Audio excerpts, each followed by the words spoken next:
Étude biblique Genèse. Nous poursuivons l'étude biblique de la parole de Dieu, avançant verset par verset, apprenant ensemble et laissant Dieu lui-même nous enseigner.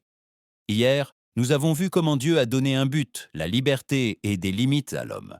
Aujourd'hui, nous sommes dans Genèse chapitre 2 et nous abordons les versets 18, 19 et 20.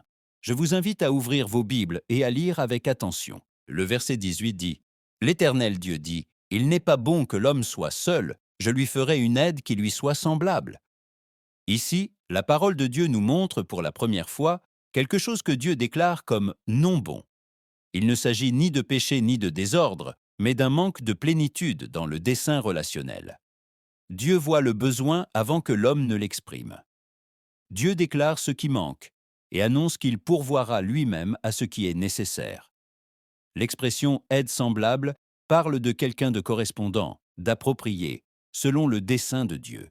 Le verset 19 dit « L'Éternel Dieu forma de la terre tous les animaux des champs et tous les oiseaux du ciel, et les fit venir vers l'homme pour voir comment il les appellerait. » La parole de Dieu nous montre que Dieu amène les animaux devant l'homme.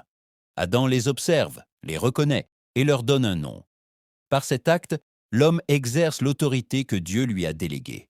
En voyant chaque créature passer devant lui, l'homme reconnaît l'ordre de la création et discerne chaque être tel qu'il est.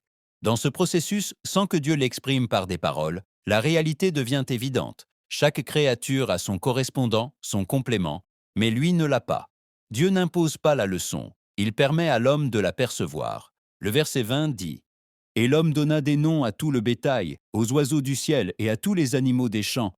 Mais pour l'homme, il ne se trouva point d'aide semblable à lui. » Ici, la parole de Dieu confirme ce que Dieu avait déjà déclaré. L'homme accomplit sa fonction, reconnaît la création, exerce l'autorité, mais demeure seul. Dieu n'improvise pas. Dieu permet que le besoin soit reconnu avant d'y pourvoir.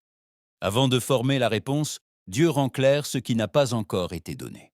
Dans ces versets, nous voyons l'ordre de Dieu. Dieu voit le besoin, Dieu le déclare, Dieu permet qu'il soit compris, et Dieu prépare le chemin pour y répondre selon son dessein. Rien n'arrive par hasard, tout répond au dessein parfait de Dieu, l'écho de la voix de Dieu.